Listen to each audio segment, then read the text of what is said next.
You're watching Mirror 7 News. Stay informed, stay ahead for more news. What a night it was in Perth, Australia, as UFC Fight Night delivered action from start to finish. The main event between Carlos Ulberg and Dominic Reyes was highly anticipated, and it certainly didn't disappoint. Ulberg, representing City Kickboxing, walked into his first ever UFC main event and left with a statement victory. In just under 5 minutes, he managed to stop Reyes with a crushing knockout that sent shockwaves through the light heavyweight division. The fight began with both men being cautious, testing each other's range.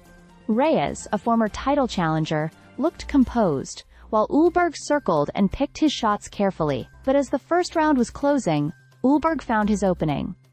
A sharp right hand landed flush, dropping Reyes instantly. Ulberg wasted no time, swarming with punches until the referee stepped in at 4:27 of the opening round. With this win, Ulberg extended his record to 9 consecutive victories and positioned himself as a serious contender for the next light heavyweight title shot. He even confirmed plans to attend next week's UFC 320 event, where Magomed Ankalaev and Alex Pereira will fight for the belt, just to make his case for a title opportunity stronger. In the co-main event, Australian favorite Jimmy Crute also impressed.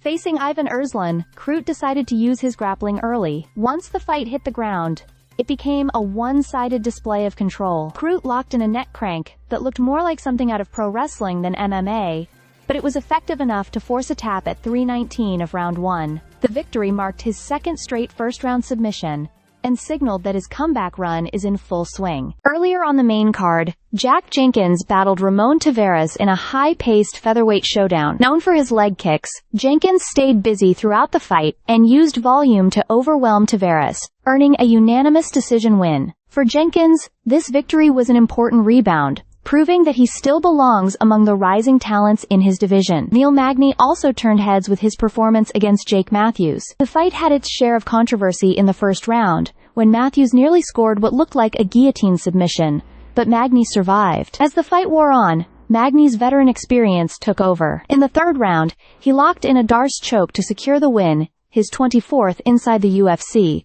placing him second all-time in promotional victories. The main card opened, with Australian lightweight Tom Nolan taking on Charlie Campbell. Although Nolan absorbed some tough shots early, he quickly rallied. The spinning back kick to the body hurt Campbell, and Nolan capitalized by sinking in a rear naked choke for the submission win. That victory extended his streak to 4 straight, and established him as a promising new face in the division. Overall, UFC Perth was a massive success, especially for the fighters from Oceania. 10 out of 11 local athletes picked up wins, and performances by Ulberg, Crute, Nolan, and Brando Pericic earned them $50,000 bonuses.